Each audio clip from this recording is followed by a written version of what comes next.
যে এনসিপির দাবি যদি হয় প্রোক্লেমেশন, রাষ্ট্র যদি এই প্রোক্লেমেশনকে ইনশিওর না করে দেয় তাহলে ঠিক কিভাবে করে এই সরকারটি এনসিপির হয়?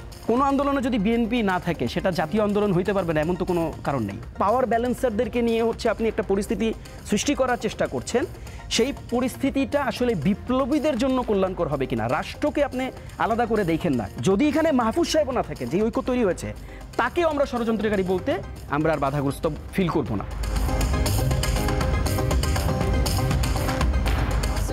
আপনারা আন্দোলনের অন্যতম স্টেক হোল্ডার, আমজনতা, ছাত্র জনতা, প্রাইভেট বিশ্ববিদ্যালয়, পাবলিক বিশ্ববিদ্যালয়, রিক্সাওয়ালা, ভ্যানওয়ালা, সবজি বিক্রেতা, সবাই মিলে এই আন্দোলন। আপনারা এখন একটা রাজনৈতিক দল গঠন করেছেন এবং পাবলিক মনে করে, পাবলিক পারসেপশন হচ্ছে আপনাদের দলের যারা শুভাকাঙ্ক্ষী এরকম দুইজন উপদেষ্টা রয়েছেন। আমার জানার বিষয় হচ্ছে উপদেষ্টাদের সাথে আপনাদের সম্পর্কটা কেমন, উপদেষ্টারা আপনাদেরকে কি ধরনের হেল্প করে, আপনারা উপদেষ্টাদেরকে কিভাবে সাপোর্ট দেন, আর হচ্ছে উপদেষ্টাদের মাধ্যমে আপনারা কি গত সরকারের মতো করে সুবিধাভোগী কিনা? ধন্যবাদ জানাচ্ছি। আসলে অনেকগুলো প্রশ্ন। আমি মোটা দাগে একটু বলি, আশা করি যে এই আলোচনার মধ্যে দিয়ে আপনার প্রশ্নের উত্তরগুলো আসবে।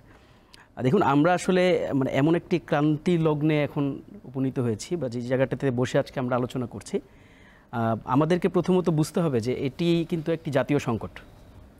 এবং আপনি একটু খেয়াল করবেন, আমরা আজকে যে বিষয়টা নিয়ে আসলে আপনি সামগ্রিকভাবে সকল মিডিয়ায়, সকল রাজনৈতিক অঙ্গনে যে আলোচনাটা হচ্ছে, সেটা হচ্ছে প্রধান উপদেষ্টা থাকবেন কি থাকবেন না। এবং পাশাপাশি যে আলোচনাটা আসলে খুব শক্ত, যে আলোচনাটি আজকে আমাদের এই পলিটিক্যাল সারফেসে উঠে এসছে, সেটি হচ্ছে যে যদি, যেমনটা গতকালকে সালাউদ্দিন ভাই বলেছেন, যে যদি ডক্টর ইউনূস না থাকেন তাহলে জাতি হচ্ছে বিকল্প কাউকে খুঁজে নেবে।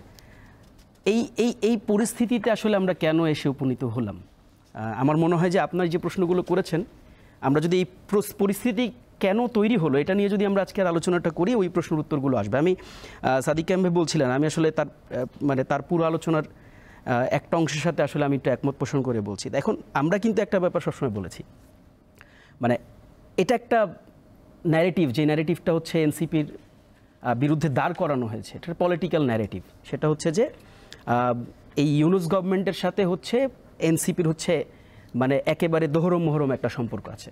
দেখুন, একটি প্রশ্ন মানে আমরাও কিন্তু অসংখ্যবার করেছি, যে যেমনটি সাদিক কায়েম ভাই বলছিলেন, যে তারাও eventually immediately after the revolution তারাও কিন্তু এই বিষয়গুলো নিয়ে ডিসকাস করেছে। আমরাও বিভিন্ন পর্যায়ে বিষয়গুলো নিয়ে ডিসকাস করেছি, যে এই বিপ্লব যেটা সংঘটিত হলো, বিপ্লবের বৈধতাটা কী? বৈধতাটা ছিল প্রোক্লেমেশন। আপনি যতগুলো বিপ্লব বিশ্বব্যাপী সংঘটিত হয়েছে, আপনি যতগুলো বিপ্লবের দিকে তাকাবেন, সবগুলো বিপ্লবকে কিন্তু সিকিউর করেছে প্রোক্লেমেশন।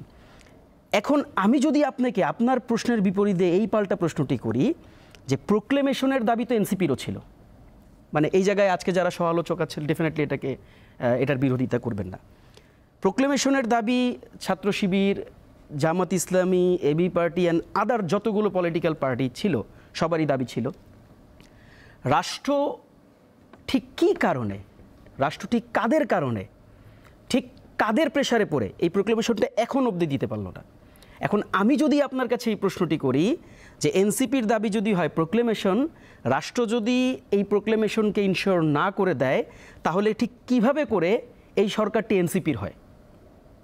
প্রোক্লেমেশন কিন্তু আজকের দিনে আপনি দেখবেন যে যত আলোচনা, এই আলোচনার ইভেনচুয়ালি এই আলোচনার একটা বড় ব্যাকগ্রাউন্ড হচ্ছে প্রোক্লেমেশন।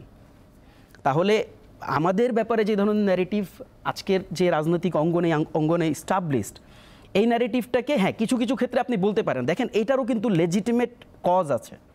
এখন দেখেন, আমি যদি বলি সাদিক কায়েম ভাইয়ের সাথে কি উপদেষ্টাদের যোগাযোগ হয় না? এই যোগাযোগের সূত্র কি? আপনাকে কিন্তু প্রশ্ন করতে হবে যোগাযোগের সূত্রটা কোথায়? এই যোগাযোগের সূত্রটা কি মানে রাষ্ট্র বনাম সংগঠন নাকি বিপ্লব? এই যোগাযোগের সূত্রটা হচ্ছে বিপ্লব।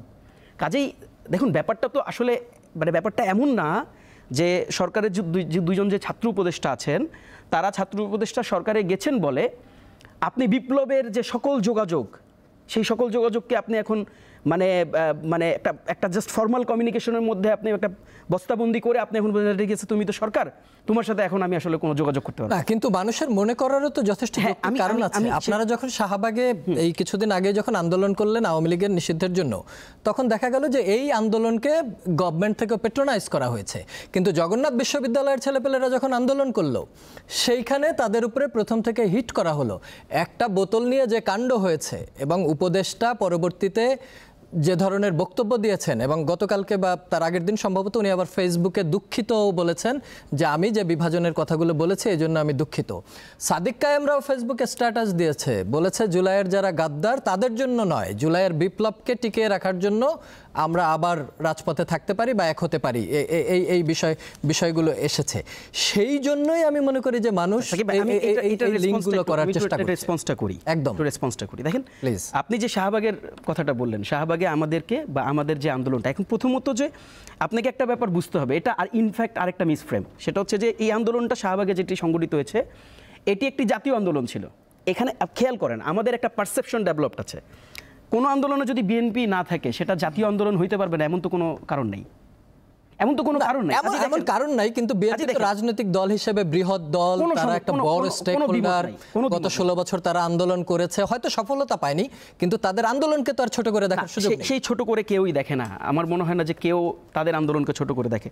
তাদের 16 বছরের সংগ্রাম আছে, তাদের 16 বছরের ত্যাগ আছে, তিতিক্ষা আছে, অসংখ্য মানুষ তাদের গুম হয়েছে, অসংখ্য মানুষ ক্রসফায়ার শিকার হয়েছে, এই কথাগুলো আমরা মোটা দাগে সব জায়গায় বলি। কাজেই মানে ব্যাপারটা ওরকম না, ব্যাপারটা হচ্ছে দেখেন শাহবাগে যে আন্দোলনটা হয়েছে এই আন্দোলনকে আপনি যেটা বলেছেন যে রাষ্ট্র এটাকে ব্যাকআপ দিয়েছে, বা আমরা এই ব্যাপারটাকে এভাবে দেখি না। প্রথমত তো আন্দোলনটা, তাহলে আমাকে বলতে হয় যে জুলাই ঐক্যকেও তাহলে সরকার ব্যাকআপ দিয়েছে, কারণ আন্দোলন তো এটা সামগ্রিক আন্দোলন ছিল, অসংখ্য সংগঠনের একটা সামগ্রিক প্ল্যাটফর্ম এখানে গঠিত হয়েছিল। আর দেখেন আরেকটা ব্যাপার, আমি একটু জাস্ট আপনাকে একটু মানে এই রেসপন্সটা দেওয়া দরকার।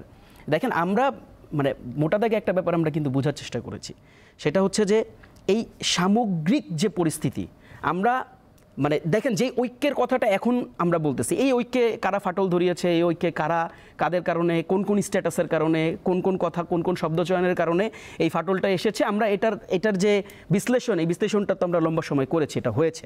এখন যে ঐক্যবদ্ধ বাংলাদেশের একটা জায়গায় আমরা এসেছি, বা আমরা এখন যেইভাবে করে হচ্ছে সবাই মানে এক সুরে কথা বলছে, দেখুন এটাকে প্রোটেক্ট করাটা জরুরি। মানে আমরা যেভাবে করে দেখছি এখন বর্তমান পরিস্থিতিটিকে, আরেকটা পরিস্থিতি যেটা মানে আমাদের এই পারসেপশনে, আমাদের আলোচনায় যে পরিস্থিতিটা থাকা জরুরি, সেটি হচ্ছে যে আমরা কি আসলে পুরো রাষ্ট্রকে বিপ্লবের বিপরীতে দাঁড় করাচ্ছি কিনা, এটি কিন্তু আমাদেরকে বুঝতে হবে।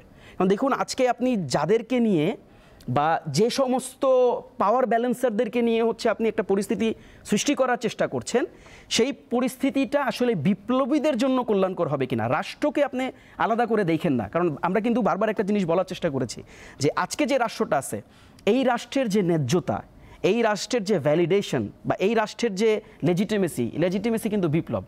আপনি যখন কোনোভাবে আপনার রাষ্ট্রকে আঘাত করার দরকার নাই, তো আপনি যখন কোনোভাবে বিপ্লবকে আঘাত করতে পারবেন, আপনি যখন কোনোভাবে বিপ্লবীদেরকে আঘাত করতে পারবেন, আপনি যখন কোনোভাবে বিপ্লবীদের মধ্যে বিভাজন নিয়ে আসতে পারবেন, বিপ্লবীদেরকে আপনি যখন মানে মুখোমুখি দাঁড় করাতে পারবেন, তখন আপনি ইন্টারিম তো এমনি তখন পরাজিত শক্তির জন্য সেটা অনেক সহায়ক। কাজেই আমাদের মোটা দাগে ওই আলোচনাটাতে থাকা জরুরি। আমরা যদি মানে শুধুমাত্র আমাদের খুব নিকটবর্তী যে অতীত, যেটা আমাদের মধ্যে যে বিভাজনের অতীতটা তৈরি হয়েছে, সেটা থেকে কিন্তু বেরিয়ে এসেছি। কিন্তু আপনি যদি মাহফুজের স্ট্যাটাসের দিকে খেয়াল করেন, উপদেষ্টার পক্ষ থেকে স্ট্যাটাসটা দেওয়া হয়েছে, তাদের পক্ষ থেকে ক্ষমা প্রার্থনা করা হয়েছে, and eventually not only from Mahfuz, also যাদের দ্বারা যে সমস্ত ব্যক্তিদের দ্বারা বিভাজনের জায়গা তৈরি করেছে, তারা কিন্তু মোটা দাগে একটা কথা বলেছে। আপনি ওই পুরো স্ট্যাটাসের যদি মোদ্দা কথায় আপনি দেখেন, তারা কিন্তু বলেছে সকল বিপ্লবীদেরকে নিয়ে আমরা যে আগামীর যাত্রা, আগামীর নতুন বাংলাদেশের যে যাত্রা, আমরা সেই যাত্রায় বা সেই পথে আমরা কিন্তু হাঁটতে চাই।